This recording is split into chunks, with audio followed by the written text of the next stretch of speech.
Boom, boom, it's Dave here from Amplify, and I'm talking to Aya from Skunkhour. Hello.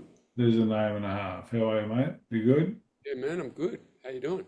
I'm good, I'm good, I'm good. I'm also, I go to the same hairdresser as you, so Handsome devil, you are. I am. Um, let's We're go. the What's Ra- that?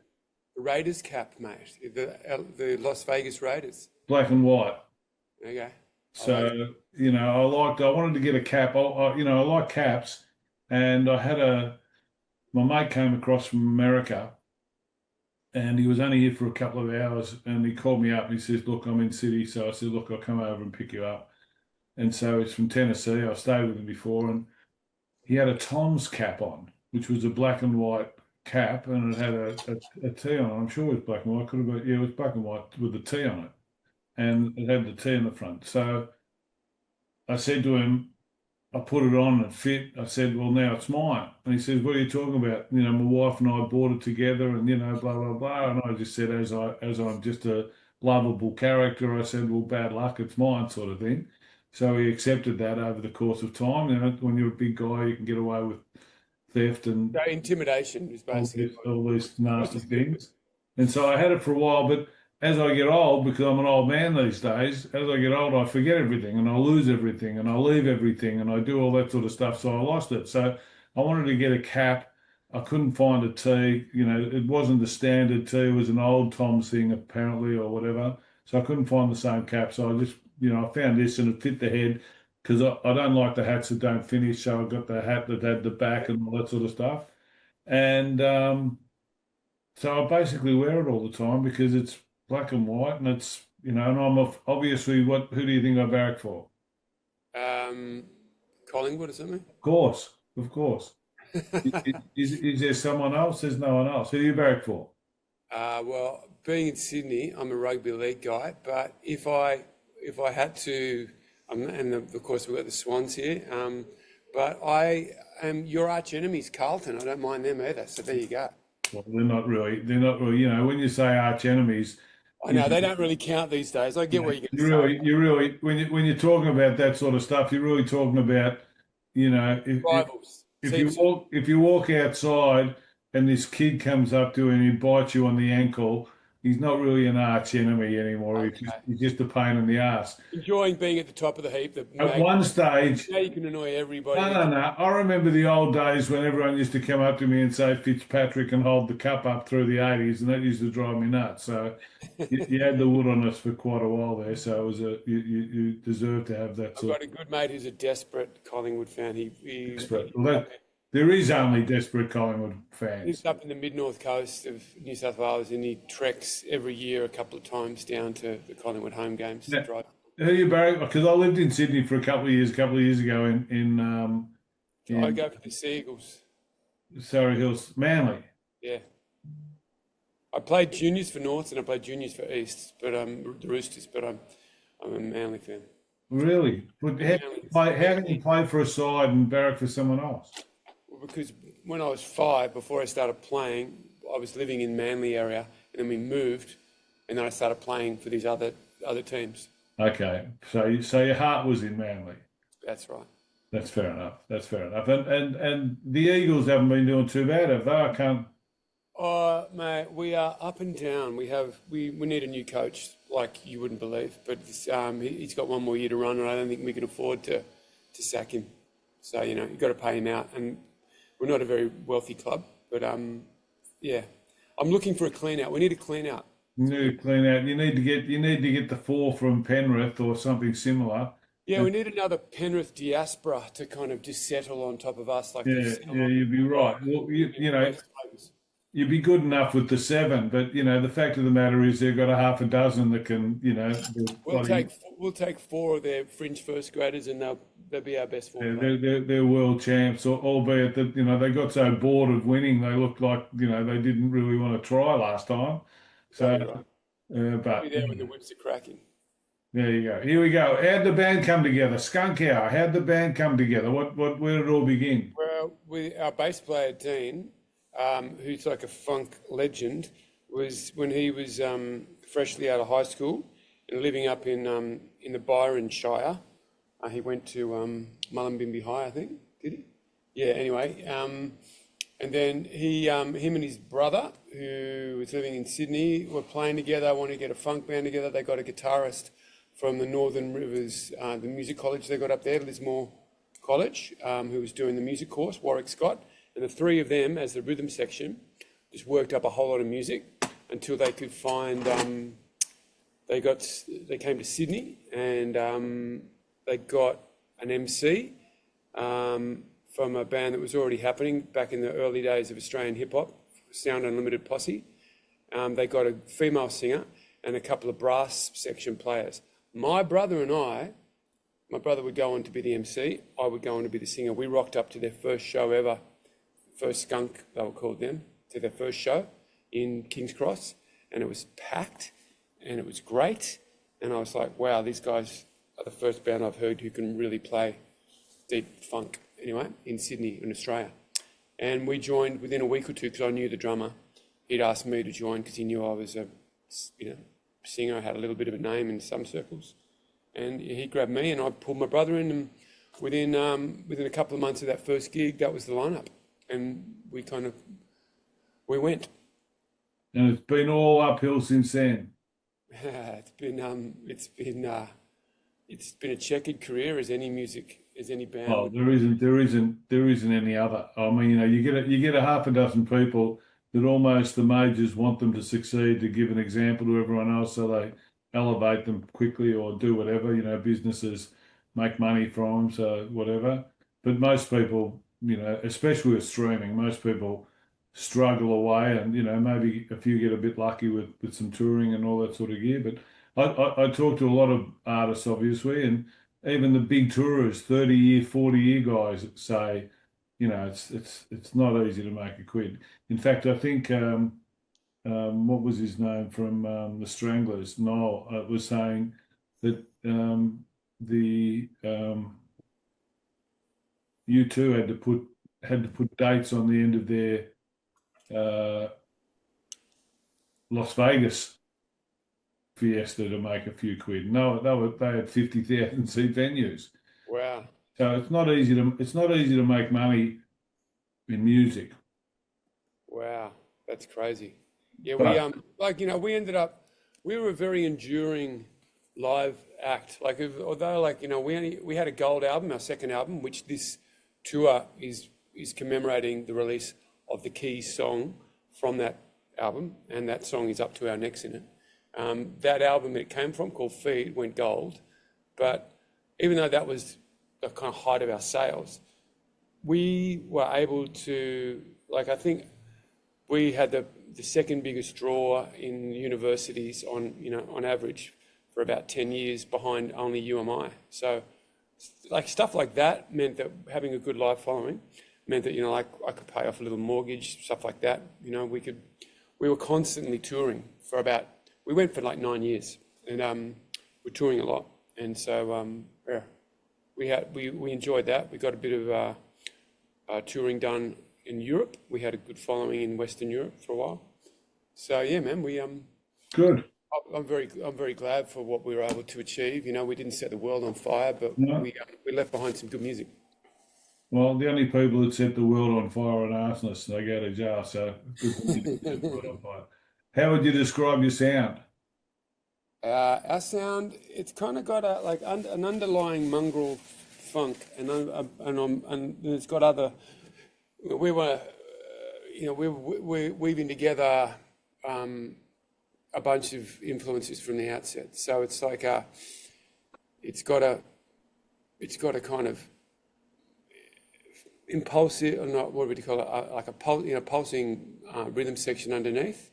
A lot of interlocking instrumentation, and then we've got vocal interplay between my melodic stuff, and then my brother's emceeing. Yeah. So yeah, man, we were one of the first kind of fusion bands in Australia, which at first set us kind of out on our own. Yeah.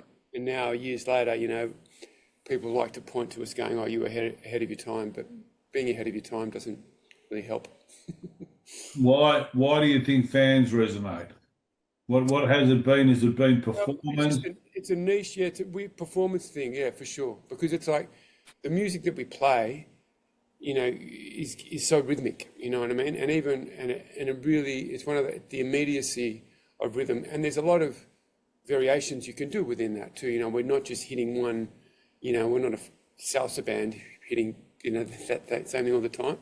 So yeah, I think that And you're the lead singer, obviously. yep, I'm the lead singer. Do you I jump and gyrate, mate. I'm on the move. I'm so bringing it like to a you. I'm like doing a, it a front Garrett man. a Garrett look-alike? No, like just the haircut's about the only similarity there. I've got more. Freddie, Hey, what sort uh, of I'd love to have. I would aspire to a bit of Freddieisms. I am want to a bit of theatrics, and I am happy to, bring it down the barrel and do some pretty, theatrical, flamboyant stuff for sure. But no, I find my way. I don't plot stuff out. I don't have a series of moves and I go, now I'm going to fucking do this or that. With a band that is as good as this and the musicianship is as good as this, you let it just go through you and you just react and you just uh, subsume yourself into it. You're not out the front, you're in the middle of it all. having played sort of grade rugby, I'm going to ask you a question that will require you to recall something, and obviously you've probably had some brain, issues from all the jarring from the tackling. But who are the influences? Who are the artists that you sort of Me say, personally, me yeah? personally, Well, it could be um, you. It could be you. It could be the band too. If there is something that the band, I but could speak for myself. usually it's a person. Okay. Like a lot of when I was a kid, a lot of new wave music, Joy Division, and a lot of new wave, heavily influenced by the Beatles, mid period to late period, Bob Marley and the Wailers, Yeah, Tim Buckley, Jeff Buckley's dad. yeah, Uh, yeah. his song "Sweet Surrender," which was a big influence on me too, as a white guy. Hearing a white guy kind of sing like that so naturally. And then, then there's a whole array of singers that you can get into, from Marvin Gaye to Ray Charles to Freddie Mercury, Bowie. Bowie's a big influence as well. Bowie across the board is massive influence. So yeah, man. And What then about okay? So what about music? Is "Rain on Me" the last thing you brought out? yeah, that was the last thing we brought out. We hadn't released any new music A couple of for years. 20 years. And then we brought out a 4-track EP in 2022 called Parts Blue. Parts of the Sun. Yeah, with Blue was the lead single. Yeah, and then the year after that, we put out one song, which was Rain on Me. So, Why no music?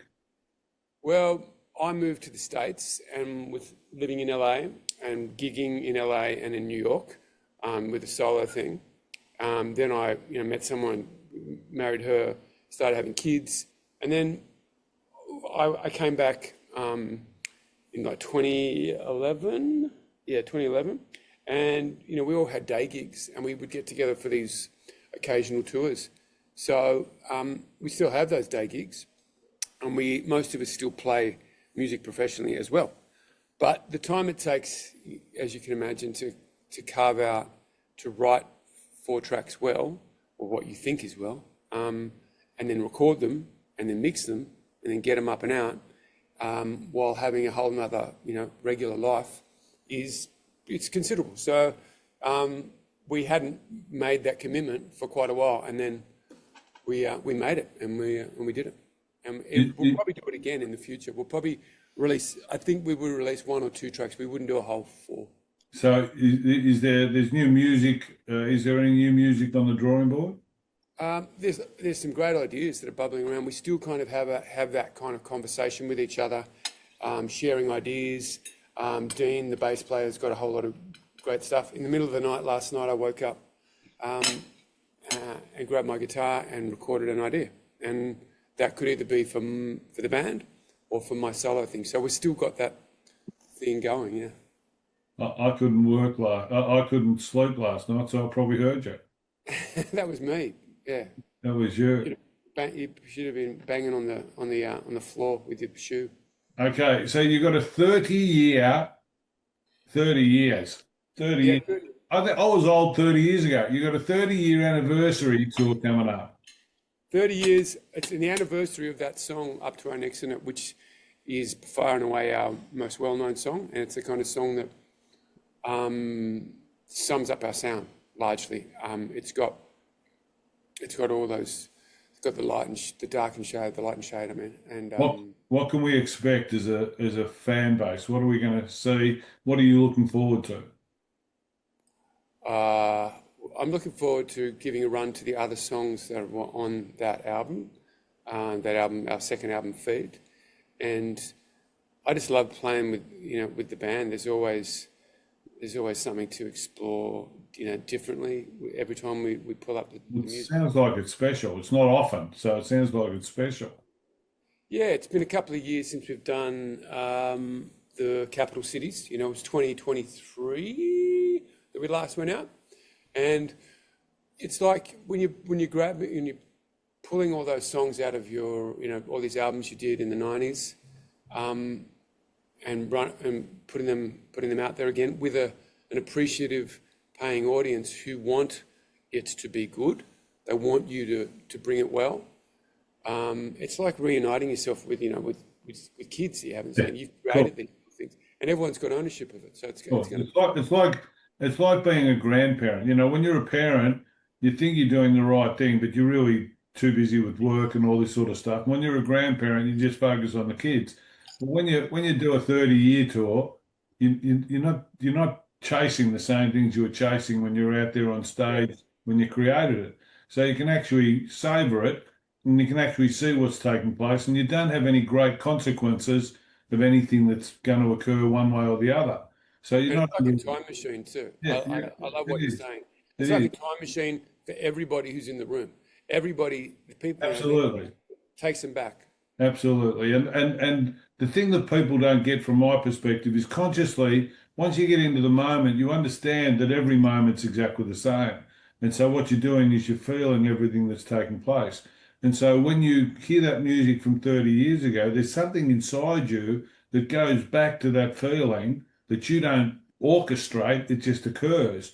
And so when it occurs, you say, this is, well, what? And so you'll say, that was a great show, or that was a great this, or that was a great that, or whatever. And consequently, you'll be disappointed if you've got this memory of an artist singing a particular falsetto or something or other, and now that they're 70, they can't do the same thing. And it won't be, that memory will be jarred Yeah, because well, it won't bring up the thing. I've still got my falsetto. Don't worry about that, bro. Yeah, good. God bless. God bless. Keep it. If you could tour with anybody, alive or dead, who would you choose? It Well, would be perform. just to watch them play. Oh fuck. Probably Bowie. Oh, well, You know. cool guy too. Oh man, what a monster! Cool guy. Just a Cool guy. monster. And there's someone. Can I ask how old you are? Me, yeah, I'm 59. 59. So I'm 8 years older, which is old enough to just say, I was earlier Bowie than you. So Bowie You was were, yeah, you were a teenager when he was dropping when he was stuff like dropping and he was Kiki and he Kiki was doing Farlow stuff. stuff, and Cooper's, the pants around Yeah. the underwear on the album and all this sort of stuff. I was just talking to Reg Mombassa this morning in an interview, Oh yeah. and and the 60s and 70s bands, I don't think you can beat them because Oh yeah. Great era. Even the 80s too. 67, even the 80s. 80s, We were 90s. they were like Breakthrough. They weren't all visual. They performed. Imagine like early AC/DC, like with Bon Scott, like Oh, mental. even so, he's been gone 40 years or something or other, 30 or 40 years, and they still say they're not the same without Bond. It's not. It's not. I can't handle listening to the Scottish newcomer singing. I just want to hear Bon. That's all I want to hear. Bon Scott, probably one of the greatest singers and storytellers you've ever seen. Anyway, Absolutely. we're getting sidetracked. We did. So.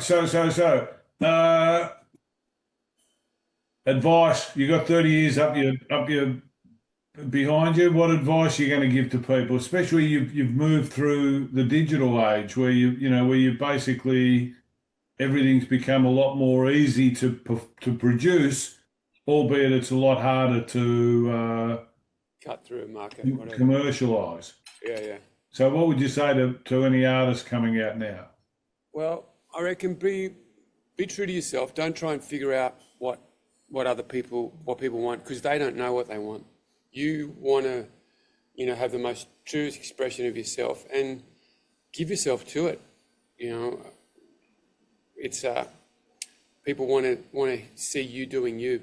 Everyone else, be yourself. Everyone else is taken. Is the old. That's good life advice as well. So, all right, let's do some short questions that you'll hate. We'll start off with what's the craziest thing you've ever done? I climbed the Harbour Bridge before it was legal to do so. We used to break in when we were like in year 9, and we'd take beers up the top of Harbour Bridge in the middle of the night. No way. And I hung from the middle, underneath the girder that spans across the two. No way. So you weren't harnessed? No. I was hanging, and my mates were like, unless you come back now from hanging over the roadway, we're all going to leave you there. So anyway, that's easily the second craziest thing is running the bulls in Pamplona. You know how you see them in Spain, where you run through the streets? Pamplona? If you'd have said Pamplona, I would have said no way. But I can't say no way after the bridge. The bridge is like, that's no way. That's unbelievable. You could write a book about that. It was so wild to be up there in the darkness and just looking over the whole city. How? How do you get up there? I can show you. Come to Sydney, I can show you. They've probably blocked it now because they're smarter about that stuff. But it was like a rite of passage in a certain subset in Sydney's North Shore, where older guys would teach younger guys how to get up there in the middle of the night. Just unbelievable. That's unbelievable. But you talk about time. I ran away from home when I was 14, which is 53 years ago. Wow. I caught 2 planes under an assumed name up to Gunnedah. So then you could catch a plane without ID, and I caught it under an assumed name. And I was 14. So you couldn't do any of those things today. So I could imagine, if people found out, I'm sure how many people jumped off that bridge then? Yeah, well, they used to just jump off the roadway. That would kill you. That was far enough. Let alone get up the arch. Yeah. All right, that's fantastic. I ask people that all the time, and they usually say, what comes to mind is something they killed 3 people or something else. So I don't want to answer it. But that's the best. That's the best one I've heard. I love that one. And I'm scared of heights. So as soon as you say something like that, I think, oh man, that's unbelievable. What's the one topic you can talk about for hours? Anything.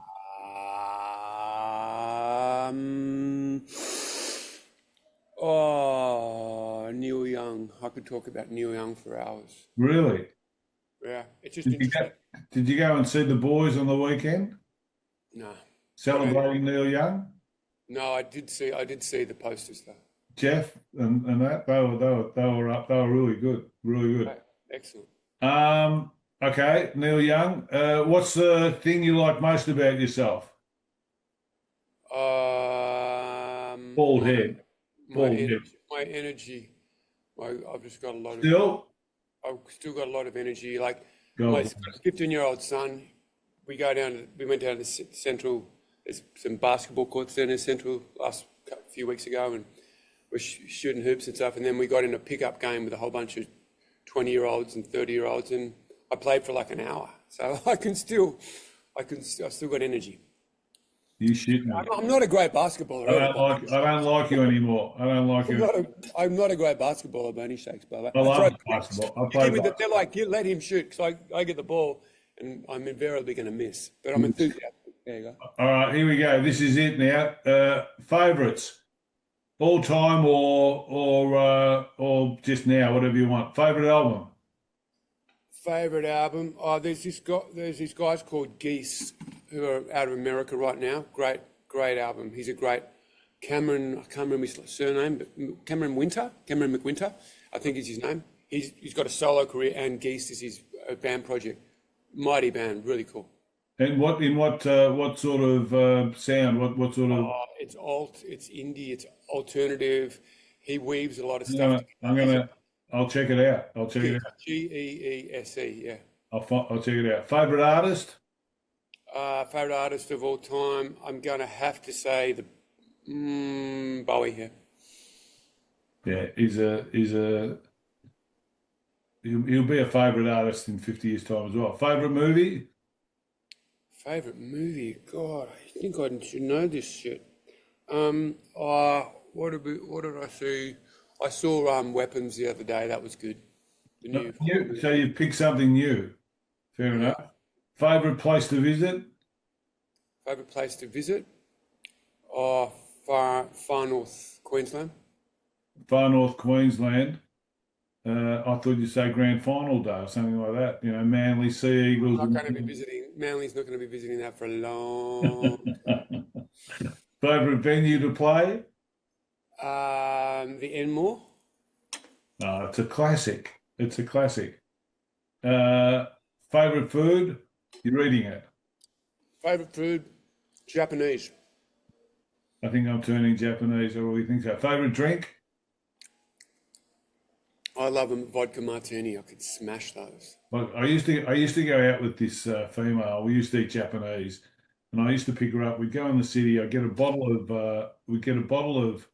This is when you probably could get away with this.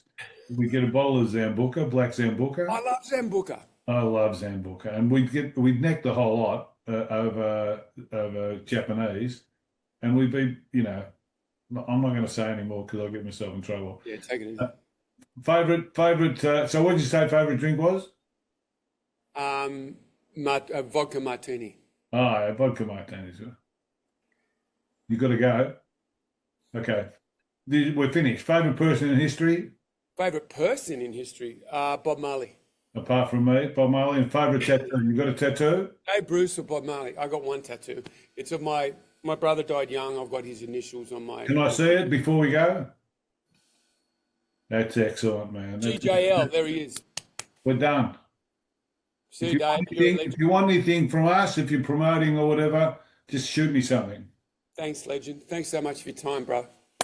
Namaste. See you later, bud. All the best. Good luck with the tour. Thanks, bro. Good to talk to you. See you, mate. Bye.